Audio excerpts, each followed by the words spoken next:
Salve, salve nação rubro-negra, seja muito bem-vindo ao canal, eu sou o Flamengo. E aí, vocês ainda estão bolados, tão puto com o jogo de ontem, com aquele empate amargo, aquele empate com gosto de derrota do Flamengo de ontem? Confesso que também estou. E além desse empate, vamos ver o que o pessoal aí do Posse de Bola UOL falou a respeito do jogo de ontem. Mas antes, já se inscreve no canal, curte o vídeo e compartilha. Estamos quase chegando na casa dos mil inscritos. Para o canal continuar crescendo, o YouTube continuar entregando meus conteúdos. Já se inscreve aí, curte o vídeo e compartilha. Deixa a sua opinião nos comentários, que é importante demais para o crescimento do canal. Para quem não me conhece, eu sou o Vitor, falo de Flamengo todos os dias. Então já deixa aquela moral aí no canal. Sem mais enrolação, sem mais delongas, porque eu sei que vocês não gostam. Vou estar deixando o crédito do vídeo aqui na descrição. Vou dar play aí. O que o Mauro tinha postado no seu blog. Então coloca na tela aí, ó.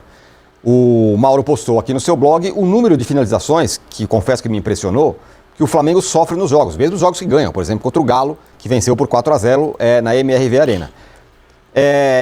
Nos 3 últimos jogos, o Flamengo do Léo Jardim finalizou 29 vezes, os adversários 52 vezes. Você chegou a dizer que, ou alguém que no seu canal, ele chegou a dizer assim, pô, parece o Flamengo do Renato. Mas é. Os times do Renato são isso, né? Times meio aleatórios, negócio meio avacalhado, né? E ontem é claro que o jogo é isso. O jogo contra o Vasco do Renato é isso aí, cara. É jogo de trocação. E os times do Leonardo Jardim têm sido assim. Ano passado, o que foi o Cruzeiro? O Cruzeiro permitiu, por exemplo, o Ceará vencendo o Mineirão, o Sport empatar no Mineirão e o Santos vencendo o Mineirão. Estou falando de 2 times rebaixados e um que brigou contra o rebaixamento todo o tempo. Por quê? Permite que times inferiores tecnicamente façam um jogo franco, um jogo lá e cá. O que aconteceu com o Caio Jorge ano passado? Fazia muitos gols, né? E o Pedro agora? Faz muitos gols. É coincidência? Claro que não. O time ataca mais, finaliza mais, proporciona mais oportunidades aos homens de frente, especialmente o seu centroavante, mas é muito mais vulnerável. Muito mais vulnerável. Ontem, o Flamengo faz um gol com 7 minutos e imediatamente recua. Marca no seu campo, chama o Vasco para o seu campo. Isso não tem cabimento, gente. Mesmo com os desfalques, o Flamengo tem um elenco melhor, jogando no Maracanã, vencendo por 1-0, o Flamengo tem que continuar em cima, como sempre foi. Não falam tanto do Jorge Jesus? O time do Jorge Jesus, ele se defendia com a bola e definia jogadas rapidamente, não ficava trocando passes eternamente, como o Tite, até o time do Felipe Luiz. Então, acho que o Leonardo Jardim, ele simplesmente está destruindo o que ele herdou de bom. A capacidade do time se defender bem, o time não era tão vulnerável em bola aérea e controlar o jogo pela posse. Se eu tenho a bola, você não faz o gol minha, pô. Se eu dou a bola para o adversário, mas ontem uma pessoa do clube que eu questionei, aí falou, não, mas o XG é o índice de expectativa de gols, né? Na estatística do futebol. O XG do adversário não é muito alto. Não importa. Ontem o Rossi não fez grande defesa, mas tomou 2 gols. Por quê? Porque o Vasco finalizou 20 vezes. Sabe quantas vezes o Vasco finalizou naquele jogo do Carioca, primeiro jogo do time principal, né, na temporada? O Flamengo venceu por 1-0. Nenhuma no alvo. Ontem foram 6. De 20. O índice de finalizações no alvo pode não ser alto, mas não precisa, porque a bola está toda hora rodando na tua área. Sem contar a falta de comprometimento dos jogadores para neutralizar. Ele admitiu isso na coletiva, para neutralizar certas ações. Ontem, eu não sei o que ele quis com o Wallace em campo. Aliás, o Wallace ele assiste o cruzamento que define o empate. Ele ficou olhando. Não dá combate. Outro dia aconteceu com o Cebolinha. O Eric do Vitória fez um golaço, né? Mas foi logo depois que o Flamengo abriu o placar, deu a saída, o jogador sozinho na entrada da área. E o Cebolinha estava trotando. Quando o Cebolinha percebeu, tentou correr, já era tarde. Aí o rapaz acertou um chutaço e empatou o jogo. O Flamengo teve trocação com o Vitória. O Flamengo teve trocação no final do primeiro tempo com o fraco Independente Medellín. Aliás, vocês viram, rápido parênteses, o presidente do clube discutindo com a torcida, perderam o jogo lá pro Águilas Douradas. Aí ele saiu do campo mamado, discutindo com a torcida. Espetacular. O presidente do time que o Flamengo vai jogar quinta-feira na Colômbia pela Libertadores. Esse time no final do primeiro tempo do Maracanã, ele empatou o jogo e atacou de novo, criou 2 situações de gol. Aí no final o Flamengo fez 2-1, no final do primeiro tempo, aí venceu por 4. Como é goleada, esquece, o Atlético Mineiro. O Flamengo poderia ter feito 2-0, mas o Atlético poderia ter empatado, teve a bola no travessão e no chão, quando estava 1-0. Se empata ali, o jogo pode mudar de rumo. Mas então, o segundo gol saiu no lance seguinte. Saiu no lance seguinte, exatamente. Eu antes já tinha perdido a oportunidade com a Arrascaeta, aquele passe do Pedro, que é uma jogada que aconteceu também ano passado com o Felipe Luiz. Não se trata de ficar voltando ao que era o antigo técnico, o Felipe já saiu, acabou. Mas ele herdou um conteúdo muito bom. Alguém acha que esse time do Flamengo desse ano seguraria o PSG em 120 minutos? O Flamengo segurou o PSG em 120 minutos, gente. O Flamengo só perdeu na Copa do Mundo de Clube para o Bayern. Os 2 times que protagonizaram o jogo da semana passada, o Flamengo enfrentou os 2. Suportou um, ou perdeu para o outro e esteve ali brigando. Ganhou do Chelsea. Por quê? Porque o time tinha a solidez defensiva e quando perdeu para o Bayern foi porque cometeu muitos erros defensivos que não costumava cometer. Então o Leonardo Jardim, pelo seu estilo, ele tornou o time mais vertical, finaliza mais, produz mais no ataque. Me lembra às vezes o Domenech isso aí. O Domenech era assim também, mas a defesa não tinha solidez nenhuma, né? E Isso faz com que alguns jogadores saiam melhor. O Samuel Lino não jogou muito bem ontem, mas tem jogado muito bem, tem mais liberdade. Ele tem as suas virtudes ali, tem os motivos pelos quais ele recebe elogios. Mas ele está abrindo mão de algo muito valioso que ele herdou, que é um time que sabe se defender e controla o jogo pela posse. Ontem, mesmo com os desfalques, o Flamengo tinha condição de ficar com a bola, esfria o jogo, cadencia, mas não aceita a trocação. É a única maneira que o time do Renato joga, gente. É sempre assim. Por isso que vira para o São Paulo, vira em cima do Palmeiras, aí vira para cima do Fluminense e às vezes perde também, como para cima do Corinthians, não conseguiu arrumar nada. Perdeu para o Corinthians.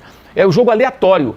Eu acho um absurdo um elenco tão caro, um time que no ano passado fez o que fez, teve um começo de ano ruim, é verdade, mas era um começo de temporada, jogadores em má forma, coisa voltando das férias e tudo mais, jogar esse futebol aleatório.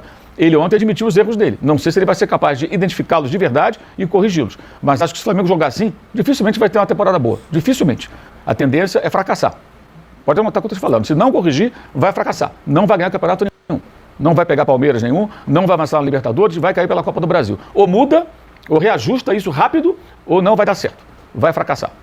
Ô Danilo, se tem uma coisa cara ao rubro-negro, é justamente esse negócio de fazer um gol e depois ficar meio controlando o jogo. Sim. Por isso que o Jorge Jesus é tão aclamado pelo rubro-negro até hoje. E o Leonardo Jardim flerta com isso, né? E ontem foi castigado. O Mauro falou do jogo do Atlético, eu lembro do jogo do Bahia também, que a Bahia até acertou o travessão do Rossi antes de o Flamengo matar o jogo. Eu acho que no final acaba sendo o preço, digamos assim, de o Flamengo ter esse ataque tão vertical. Ontem, a gente vai olhar o jogo do Vasco e do Flamengo.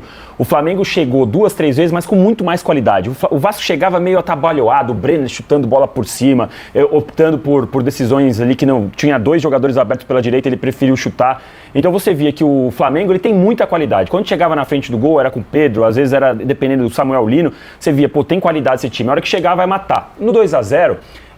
a minha sensação, eu acho que as substituições do Leonardo Jardim, eu até entendo que ele tenha falado isso na coletiva, mas para mim dava para ter mantido o nível. Eu acho que é mais uma orientação do que a substituição em si.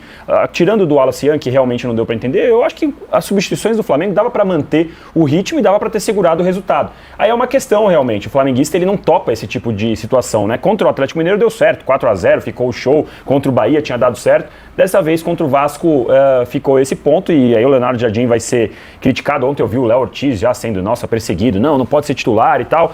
Eu acho que dentro do que a gente está vendo em todo o campeonato acontecendo, é meio que normal, algumas falhas, algumas quedas de produção, como disse o Juca, uma queda de desempenho em alguns jogadores também. E vamos lembrar que ontem o Flamengo não tinha o Arrascaeta, o Paquetá, o Carrascal, 3 jogadores muito importantes para o meio de campo, até errava algumas saídas de bola que você normalmente não vê o time do Flamengo errando, mesmo com o Leonardo Jardim agora você não via.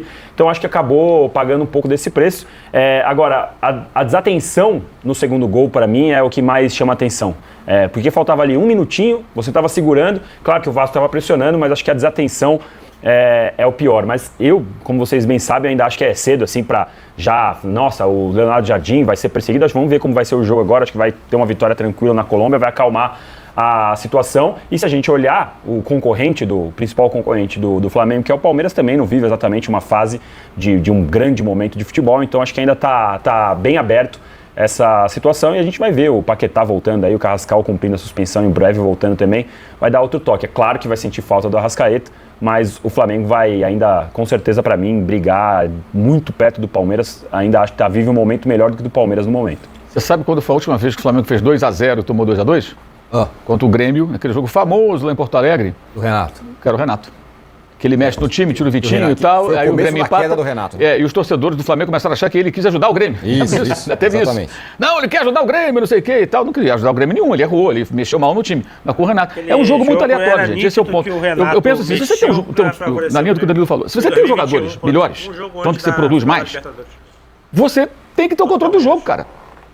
Você controla o jogo. É que a gente fala do Palmeiras também, muitas vezes. Tem jogadores melhores, a bola é minha, acabou o jogo. Você não vai me atacar. Você não vai finalizar 20 vezes contra mim. Eu não vou deixar, porque a bola vai ficar comigo, eu vou me defender bem, vou ficar com ela e vou levar o jogo até o final.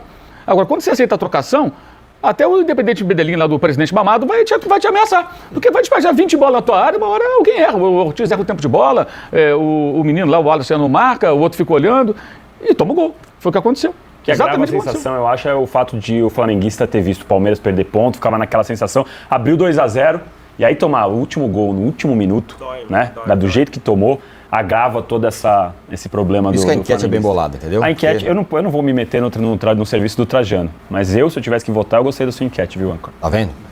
Arnaldo, E aí, nação, nesse finalzinho aí eu concordo com o Lavieri. O Palmeiras tropeçou, o Flamengo abriu 2-0. Podia ter diminuído a distância para o Palmeiras. Mas no último minuto, cara, no último minuto, o Vasco achou o gol e empatou o jogo. Foi frustrante, né? Foi frustrante. Mas comenta aí o que vocês acharam aí. Concorda com a opinião do Mauro e do Lavieri. Deixa a sua opinião nos comentários. Tamo junto, nação, pra cima. Isso aqui é Flamengo.